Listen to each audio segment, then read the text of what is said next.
तो hello everyone, welcome to education point online. तो भाई साहब, आज के इस वीडियो के अंदर हम रिग्रेशन मॉडल का एक टाइप डिस्कस करने वाले हैं जिसका नाम भी है सिंपल लीनियर रिग्रेशन। अब आप बोलोगे भैया पिछली वीडियो में आपने जो टाइप्स बताए थे उसमें सिंपल लीनियर रिग्रेशन तो हमें कहीं नहीं दिखा। तो भैया ये सिंपल लीनियर रिग्रेशन क्या है? बेटा पिछली वीडियो में मैंने आपको 3 टाइप्स बताए थे। पहला लीनियर रिग्रेशन, दूसरा भैया मल्टीपल रिग्रेशन बताया था ना, याद करो कॉपी में देखो, और तीसरा भैया पॉलिनोमियल रिग्रेशन हमने बताया था। क्या बताया था? पॉलिनोमियल रिग्रेशन हमने बताया था। अब आप ऐसा समझो कि जो मैंने पहला लीनियर रिग्रेशन बताया था ना, इसी को हम कहते हैं बेटा सिंपल लीनियर रिग्रेशन। क्या कहते हैं? सिंपल लीनियर रिग्रेशन कहते हैं। और ये जो मल्टीपल है ना, ये एक्चुअली मल्टीपल लीनियर रिग्रेशन है। क्या है? मल्टीपल लीनियर रिग्रेशन है। क्या है? मल्टीपल लीनियर रिग्रेशन है। एक सेकेंड, हमारा फोन बहुत टूटू टूटू कर रहा है, थोड़ा सा इसको हम म्यूट कर दें, ठीक है। और ये है भैया पॉलिनोमियल रिग्रेशन। तो आज की इस वीडियो के अंदर हम सिंपल लीनियर रिग्रेशन देखने वाले हैं। अब ये जो लीनियर रिग्रेशन है और जो मल्टीपल लीनियर रिग्रेशन है, ये भैया दोनों लीनियर रिग्रेशन के ही क्या है? टाइप्स हैं या पार्ट कह सकते हैं, ठीक है। तो कुल मिला के मैं आपको सिंपल भाषा में अगर कहूं तो रिग्रेशन के अंदर एक ही टाइप होता है, लीनियर रिग्रेशन। लीनियर के 2 टाइप होते हैं, एक होता है सिंपल लीनियर, एक होता है मल्टीपल लीनियर। पॉलिनोमियल को तो कचरे में डालना है, पॉलिनोमियल में इतना हमें ध्यान नहीं देना है, ठीक है, एज पर आज यूनिवर्सिटी सिलेबस। अब तो भैया आज की वीडियो के अंदर हम ये linear simple linear regression cover करने वाले हैं। नेक्स्ट वीडियो के अंदर हम मल्टीपल लीनियर रिग्रेशन को कवर करेंगे, ठीक है। अब भैया मैं आपसे एक रिक्वेस्ट करना चाहूंगा, जिस भी बच्चे ने रिग्रेशन वाली वीडियो नहीं देखी है, बेटा पहले जाओ उस वीडियो को देख के आओ, क्योंकि इस वीडियो में अब पॉसिबल नहीं है कि मैं आपको रिग्रेशन भी समझाऊं। यहां पर हम टाइप्स डिस्कस कर रहे हैं ना, तो आप पिछली वीडियो देख के आ जाओ। आपको उस वीडियो की जो लिंक है वो डिस्क्रिप्शन में मिल जाएगी। आपको डिस्क्रिप्शन में प्लेलिस्ट की ही लिंक मिल जाएगी, जो मशीन लर्निंग की पूरी प्लेलिस्ट है ना हमारी, उसकी लिंक मिल जाएगी। आप उसमें जाके वीडियो देख के आओ, फिर उसके बाद भैया इस चीज को आप देखना। अब हमें पता है कि जब हमें लीनियर रिग्रेशन मॉडल को ट्रेन करना होता है तो हमें क्या देना होता है एज एन इनपुट। मान लो ये हमारा रिग्रेशन मॉडल है, तो यहां पर as an input data set training के लिए हमें देना होगा इंडिपेंडेंट प्लस डिपेंडेंट वेरिएबल का कॉम्बिनेशन। जैसे पिछले वीडियो में याद करो, हमने क्या किया था? हमने अपने रिग्रेशन मॉडल को ट्रेनिंग के लिए एक डेटा दिया था, जिसके अंदर क्या था कि भैया एक बच्चे ने इतने घंटे पढ़ाई करी तो उसके इतने मार्क्स आए, इतने घंटे पढ़ाई करी तो और ज्यादा मार्क्स आए, इतने घंटे पढ़ाई करी तो और ज्यादा मार्क्स आए। तो ये क्या है? डेटा है। क्या है? डेटा है। लेकिन गौर करने वाली बात क्या है, यहां डेटा कॉम्बिनेशन में दिया गया है। कॉम्बिनेशन में डेटा कैसा है कि इंडिपेंडेंट वेरिएबल कि इतने घंटे पढ़ाई करी तो डिपेंडेंट वेरिएबल कि इतने मार्क्स आए। तो कॉम्बिनेशन सेट हमने दिया था उसको एज एन इनपुट ट्रेनिंग के लिए, हमने उसे कॉम्बिनेशन सेट दिया था। तो लीनियर रिग्रेशन में हमें क्या बात समझनी है कि लीनियर रिग्रेशन में as an data set input training के लिए हम इंडिपेंडेंट प्लस डिपेंडेंट डेटा देते हैं। किस फॉर्मेट में जाता है? ये कुछ ऐसे टैबुलर फॉर्मेट में जाता है, जिसमें मान लो यहां पर ये पिछले वीडियो में हमने जो एग्जांपल लिया था कि अगर आपने इतने घंटे पढ़ाई करी तो आपके इतने मार्क्स आएंगे, आपने अगर इतने घंटे पढ़ाई करी तो आपके इतने मार्क्स आएंगे। तो ये जो आवर्स था ये क्या था? इंडिपेंडेंट वेरिएबल था, और ये जो मार्क्स थे ये थे भैया डिपेंडेंट वेरिएबल। अब इस वीडियो के अंदर मैंने थोड़ा एग्जांपल चेंज कर दिया है। यहां पर जैसे पिछली वीडियो में था ना कि कितने घंटे पढ़ाई करोगे तो कितने मार्क्स आएंगे, यहां पे है आप भैया कंपनी करने लगे, पढ़ाई आप कर चुके, आप पढ़ाई कर चुके, कॉलेज की पढ़ाई हो गई है, अब आप जॉब करते हो, ठीक है। तो आप कितने घंटे काम करते हो, या सॉरी एक सेकंड, ये डेटा है कि आपको कितने इयर्स का एक्सपीरियंस है, आपको कितने इयर्स का एक्सपीरियंस है, और उस बेसिस पे आपकी सैलरी डिसाइड होती है। तो हमने as an input data model को ट्रेनिंग करने के लिए क्या दिया कि अगर 1 साल का एक्सपीरियंस है किसी आदमी को तो उसकी सैलरी है 30,000, अगर 2 साल का एक्सपीरियंस है तो 35,000, 3 साल का एक्सपीरियंस है तो 50,000, और 4 साल का एक्सपीरियंस है तो 60,000, और 5 साल का एक्सपीरियंस है तो 70,000। तो यहां हमने मॉडल को ट्रेनिंग के लिए ये डेटा सेट दिया, और अब हमारा मॉडल प्रेडिक्शन क्या करेगा? मॉडल को हम इनपुट में देंगे कि भैया एक आदमी को भैया 8 साल का एक्सपीरियंस है, तो मॉडल भैया बताना बेस्ड ऑन योर ट्रेनिंग, बताना जरा उसको कितनी सैलरी मिलेगी। तो वो कहेगा भैया 1 लाख मिलेगी। कितनी मिलेगी, 1 लाख मिलेगी। तो वो ऐसा कुछ प्रेडिक्शन करेगा। तो क्या समझ में आया, इनपुट में हमने उसे डेटा सेट दिया, data set independent plus dependent variables के फॉर्म में था, इस टैबुलर के फॉर्म में था, जिसमें इंडिपेंडेंट वेरिएबल क्या था, इंडिपेंडेंट क्या है, ईयर्स ऑफ एक्सपीरियंस, कि कितने साल वो बंदा जो है काम कर चुका है, और इस ईयर्स ऑफ एक्सपीरियंस पे क्या डिपेंड कर रहा है कि उसकी सैलरी कितनी होगी। तो सैलरी डिपेंड कर रही है कि ईयर्स ऑफ एक्सपीरियंस क्या होगी, तो इस वजह से सैलरी डिपेंडेंट वेरिएबल हो गई। अब ये डेटा उसे दिया जाता है और फिर भैया फिर मॉडल को ट्रेन किया जाता है। ट्रेनिंग के बाद जो है मॉडल हमें प्रेडिक्शंस देता है कि अब इस बेसिस पे हमें बताएगा कि भैया अगर किसी आदमी को 10 साल का एक्सपीरियंस है तो उसकी सैलरी कितनी होगी। ठीक है, तो ऐसा कुछ हमारा मॉडल बनने वाला है। अब एक चीज ध्यान रखने वाली बात क्या है, जो इंडिपेंडेंट वेरिएबल है इसे हम एक्स कहते हैं।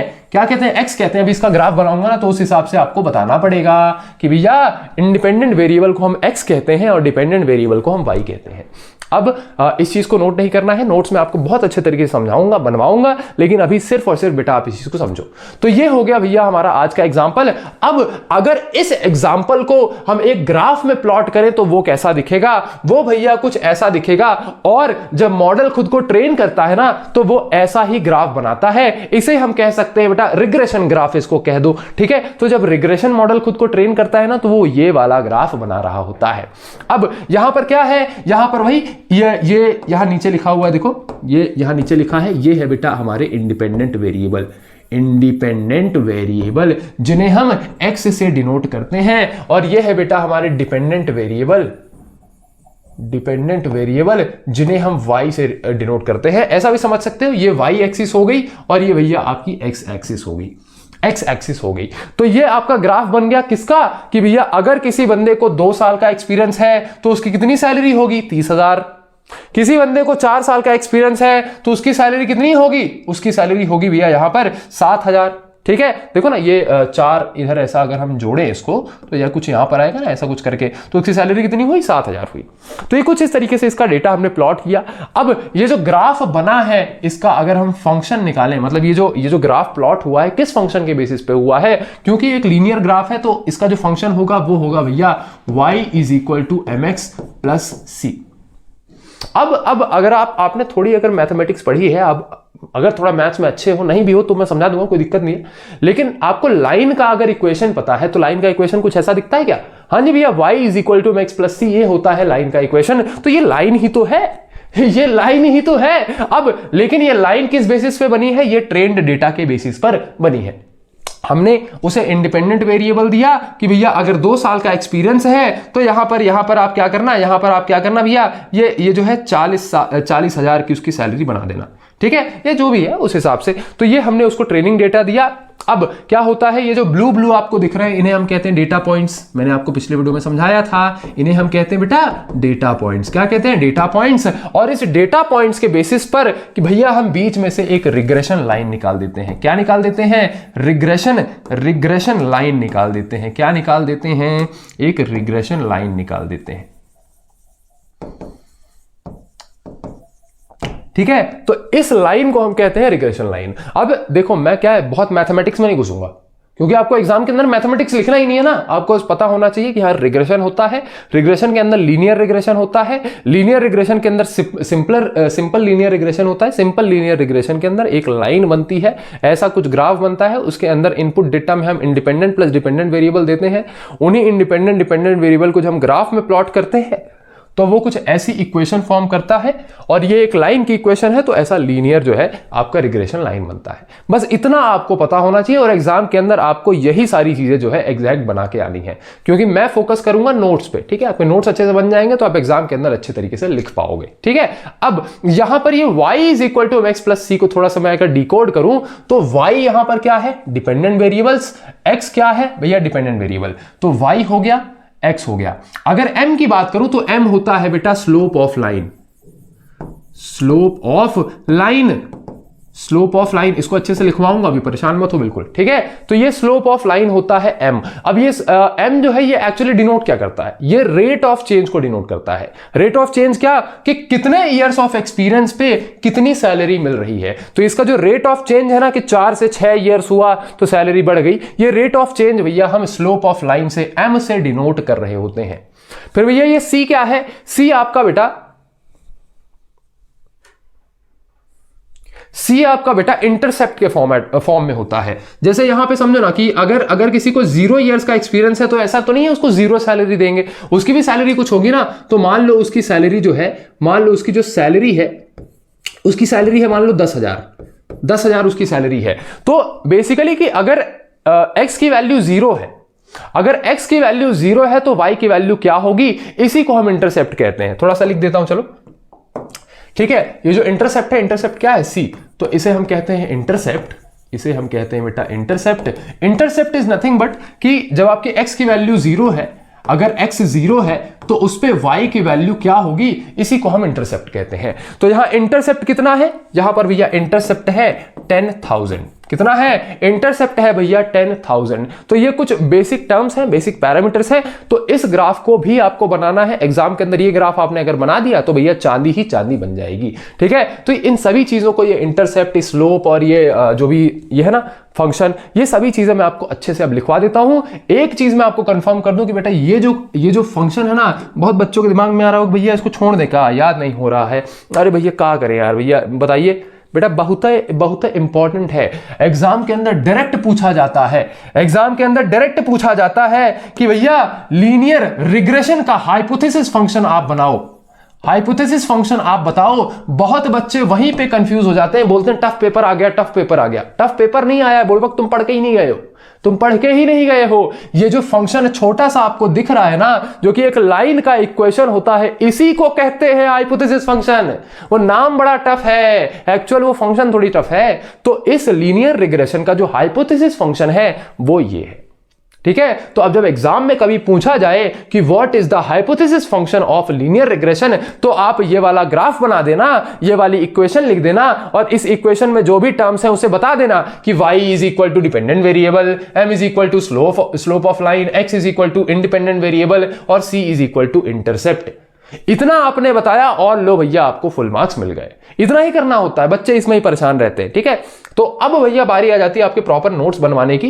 तो बेसिकली लीनियर रिग्रेशन क्या है, लीनियर रिग्रेशन एक टाइप ऑफ रिग्रेशन है जो कि सुपरवाइज मशीन लर्निंग एल्गोरिथम से क्या है, इंडिपेंडेंट और डिपेंडेंट वेरिएबल्स के बीच में, इंडिपेंडेंट और डिपेंडेंट वेरिएबल्स के बीच में क्या है, रिलेशनशिप फॉर्म करता है। यही सेम वही जो रिग्रेशन वाली कहानी थी ना, वही सेम ये डेफिनेशन मैंने आपको पिछले वीडियो में ऑलरेडी समझा दी है, ठीक है। तो ये कहानी है।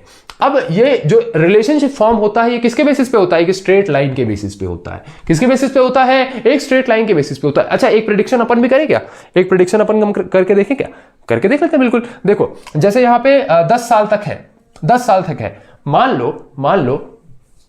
मान लो भैया मैं यहां कहूं कि अगर किसी को 4.5 इयर्स का एक्सपीरियंस है, अगर किसी को 4.5 इयर्स का एक्सपीरियंस है, तो मॉडल भैया बताना उसकी सैलरी कितनी होनी चाहिए। तो मॉडल भैया क्या करेंगे, इसी ग्राफ पे प्लॉट करेंगे और देखेंगे, इसी ग्राफ पे प्लॉट करेंगे और देखेंगे कि भैया यहां पर कहां मैच हो रहा है। तो 4.5 ईयर्स की एक्सपीरियंस पर लाइन के हिसाब से आपको मिलनी चाहिए 70,000 सैलरी। उसने प्रेडिक्शन किया 70,000 सैलरी। अब ये चीज वेरी भी कर सकती है, हो सकता है कि भैया उसको 80,000 मिल रहा हो, तो डेटा पॉइंट कहां पे आएगा, 80,000 पे आ जाएगा। तो ये लाइन का मतलब ये नहीं है कि भैया यही इसी लाइन पे ही सारी प्रेडिक्शन होंगी, प्रेडिक्शन थोड़ी इधर उधर भी हो सकती है। इसलिए हम कहते हैं इसको बेस्ट केस लाइन कहते हैं, इसको रिग्रेशन लाइन कहते हैं। सारी चीजें जो भी टर्म्स में यूज कर रहा हूं सबकी डेफिनेशन लिखवाऊंगा, परेशान मत होना, ठीक है। और अगर मान लो 4.5 साल की सैलरी पे उसको 80,000 मिल रहा है, लेकिन मॉडल ने प्रेडिक्ट किया था 70,000, तो ये 80,000 से 70,000 के बीच का जो गैप है ना, इसी को हम कहते हैं लॉस, इसी को हम कहते हैं बेटा लॉस। अब ये जो लॉस है इसको मैंने नेक्स्ट वीडियो में जो कॉन्वेक्स ऑप्टिमाइजेशन मैंने पढ़ाया उसमें इसका ज्यादा यूज है, तो इस वजह से मैंने इसको वहां अच्छे से समझाया है। लेकिन अभी के लिए आप समझो कि जो एक्चुअल वैल्यू है 80,000 की, 4.5 साल के एक्सपीरियंस में उसको 80,000 मिले, इसमें और जो प्रेडिक्टेड आउटपुट है उसमें जो डिफरेंस आ रहा है, जो 10,000 का डिफरेंस आ रहा है, इसी को हम कहते हैं लॉस। और ये लॉस जो है ये कैलकुलेट किया जाता है कॉस्ट फंक्शन की मदद से, कॉस्ट फंक्शन की मदद से। अब मैं ज्यादा टर्म्स में नहीं घुसना चाहूंगा, लेकिन ये कुछ छोटी छोटी चीजें हैं जो आपको पता होनी चाहिए, आप मशीन लर्निंग पढ़ रहे हैं। इस ग्राफ को मैं बनवाऊंगा, पहले आप ये डेफिनेशन वगैरह नोट करिए, तो ये हो गई लीनियर रिग्रेशन की आपकी डेफिनेशन। भूलिएगा मत, ये आपके सिंपल लीनियर रिग्रेशन की बात हो रही है। किसकी बात हो रही है, सिंपल लीनियर रिग्रेशन की बात हो रही है।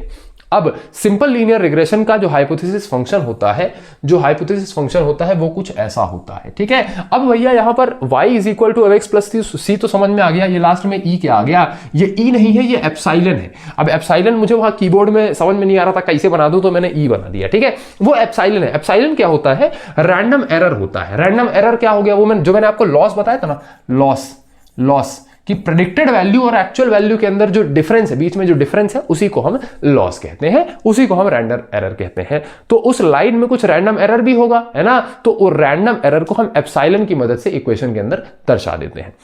तो हाइपोथेसिस फंक्शन में आपको पहले तो वो फंक्शन लिखना है, वो इक्वेशन लिखनी है, उसके बाद इक्वेशन के हर एक टर्म को बताना है कि भैया हर एक टर्म क्या है। तो जैसे y है, वो प्रेडिक्टेड आउटपुट है, डिपेंडेंट वेरिएबल जिसको कहते हैं। y क्या था, डिपेंडेंट वेरिएबल था, मैंने बताया ना आपकी। x क्या था, इंडिपेंडेंट वेरिएबल था। x एक्सिस में हमने इंडिपेंडेंट वेरिएबल रखा था, तो वो आपका इंडिपेंडेंट वेरिएबल हो गया। m क्या था, स्लोप ऑफ द लाइन हो गया, रेट ऑफ चेंज। c क्या था, y इंटरसेप्ट कि भैया x जब 0 हो तो y की वैल्यू क्या होगी, इसे हम कहते हैं इंटरसेप्ट। अब e क्या था, e आपका एप्सिलॉन है। अब ये e ऐसा मत बनाना, e आप ऐसा बना के आना तो ज्यादा दबदबा पड़ेगा, ठीक है। चलिए, बाकी इन सभी चीजों को आप थोड़ा थोड़ा एक्सप्लेन भी कर सकते हैं, क्या पेजेस भरेंगे ना, मजा आएगी, ठीक है। तो ये आपके लीनियर रिग्रेशन की कहानी हो गई। इस चीज को आप नोट करेंगे, अब इतना नोट करने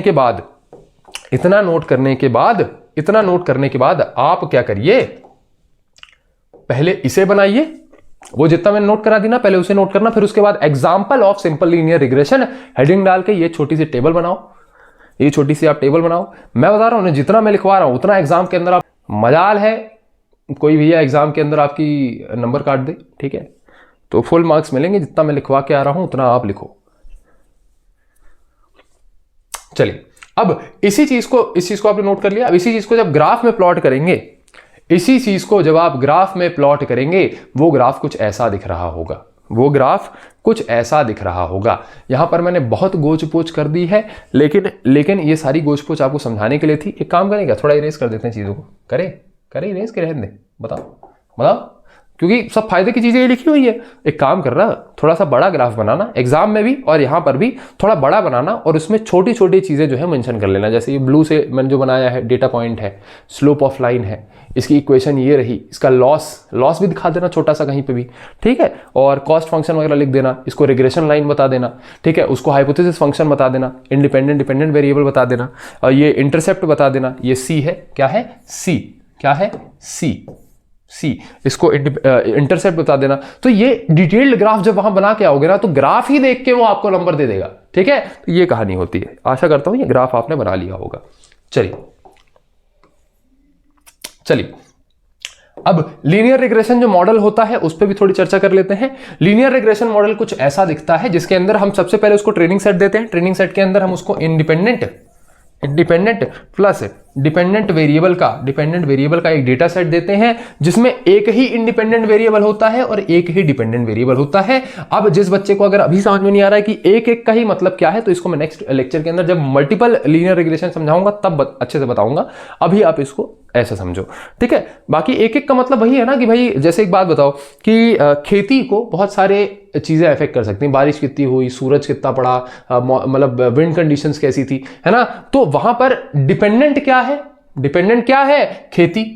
तो एक ही डिपेंडेंट वेरिएबल है, लेकिन वो किस पे डिपेंड कर रहा है, वो डिपेंड कर रहा है पानी कितना आया, विंड कंडीशन क्या थी, सूरज कितना होगा। तो 2-3 कंडीशंस पे डिपेंड कर रहा है ना, मतलब 2-3 इंडिपेंडेंट वेरिएबल्स हुए ना। तो यहां पर क्या रखना है, एक ही इंडिपेंडेंट वेरिएबल रखना है, 2-3 नहीं रखने हैं। जहां पर एक ही इंडिपेंडेंट वेरिएबल हो उसे भैया हम सिंपल लीनियर रिग्रेशन कहते हैं, ठीक है। तो ट्रेनिंग डेटा सेट दिया जाता है, रिग्रेशन एल्गोरिथम अपना फॉर्म करता है, जो रिग्रेशन मॉडल है ना वो अपना रिग्रेशन एल्गोरिथम फॉर्म करता है। इसके बेसिस पे, इस डेटा सेट के बेसिस पे ये रिग्रेशन एल्गोरिथम वही ग्राफ वगैरह के फॉर्मेट पे होता है, लीनियर लाइन वगैरह खींचती है।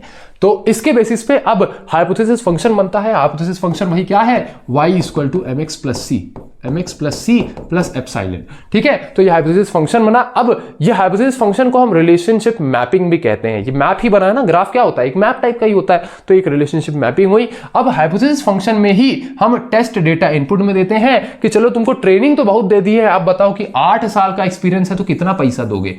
8 साल का बेटा एक्सपीरियंस है तो कितना पैसा दोगे? ये टेस्ट डेटा दिया जाता है और इस टेस्ट डेटा को जब हाइपोथेसिस फंक्शन में पुट किया जाए, जब इस ग्राफ में पुट किया जाए तो आपको प्रेडिक्टेड आउटपुट मिल जाता है। क्या मिल जाता है? प्रेडिक्टेड आउटपुट मिल जाता है। प्रेडिक्टेड आउटपुट को हम एक छोटे से सिंबल से दर्शाते हैं वाई कैप। क्या? Y cap. क्या? Y cap. तो यहां पर वो जो वाई एक्सिस पे क्या था? वो आउटपुट ही तो थे कि भैया 2 साल में कितनी सैलरी, 3 साल में कितनी सैलरी, लेकिन वो एक्चुअल आउटपुट थे। क्या थे? Actual output. तो एक्चुअल आउटपुट को, जो आपके एक्चुअल आउटपुट होते हैं, उन्हें हम y से दर्शाते हैं। किससे दर्शाते हैं? y से दर्शाते हैं ना। और जो आपके प्रेडिक्टेड आउटपुट होते हैं उसे y कैप से दर्शाते हैं।